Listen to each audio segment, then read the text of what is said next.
And we need people to stand up and be courageous and run for office because we have to change things big time.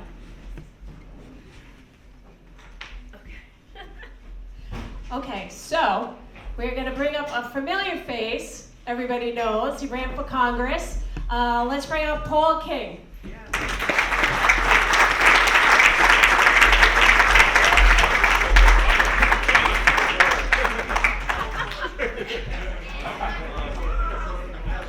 Sorry, it's a little dry in the throat.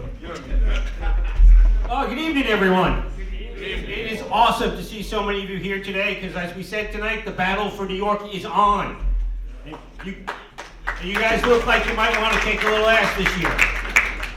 So, 4 years ago, when Joanne Ariola first ran for city council, her opponent, young Democratic woman, came to my office because I'm president of the Bell Harbor Property Owners Association. And I'm thinking, well, that's good. She wants to know what the civic issues are. So she sits down and tells me, Queens is this beautiful, big, blue Democratic county with one annoying red spot in Rockaway. And we need to wipe that off the map. Talk about not knowing your audience. Well, with your help, Joanne Ariola wiped that woman's political career off the map.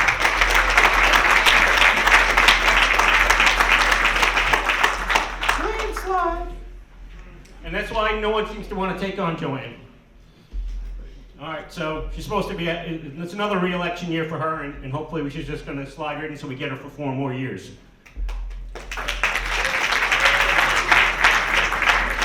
But we didn't stop there. In 2022, after Tom and I ran, Tom Sullivan, we looked around and this club was dormant. As Mary said, we had no members at the time, and we knew we needed to change it. You guys were so engaged. And we got it going again, and with the hard work of all these officers up here, yeah, we've gone from 0 to 350, which is amazing. We're going for 500.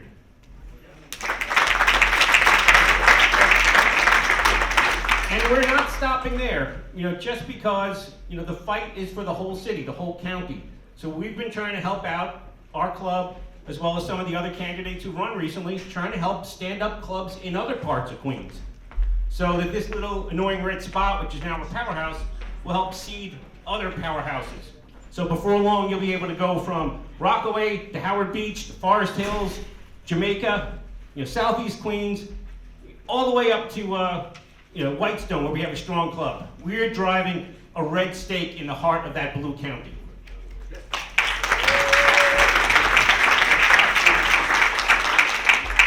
But we've got more to do here. So, other than people who are into politics, anyone know what an election district is? Most of us don't. Not really sure. I don't think I did, even after I ran for Congress the first time. So when I vote at PS 114, I go to the table, they say, oh, Mr. King, you vote over there at table 6. Well, that's election district 6. It's a geographical area that is from 133rd Street to Beach 128th Street. It's a small area. How many of you guys live in Roxbury? Election District 3. If you live west of the ball fields here, you're probably in Election District 1. Each of these small areas can have 2 Republican leaders, 2 Republican representatives, 1 man and 1 woman. And that's the key to us having grassroots all around town. So it's not a heavy lift. We've been asking people, are you interested in participating more? If you just know your neighbors who are Republicans, you can be able to push messages out to them when we need it, or get signatures, but also people might come to you and say, hey, my granddaughter just went to college, we want to make sure she's registered, we want to make sure she gets an absentee ballot. You could be that local resource that builds the grassroots. And as a candidate, former candidate, I can tell you it's really important as well. So, I'm running in this big congressional district, so I'm out in Laurelton, say. All right, it's one thing to give out my palm cards at the station, now I'm wandering up the street and saying, oh, look, there's a church here, one of those storefront churches. I'm knocking on the door. I don't know if there's 8 people, 80 people, 800 people in that congregation, because I don't know the area, and I have no one who can help me do it. So I like doing that, wandering around, going into laundromats, going into parks and talking to people, being the missionary man. That's neither an efficient nor an effective way to win. And we need to win. Republicans need to win now.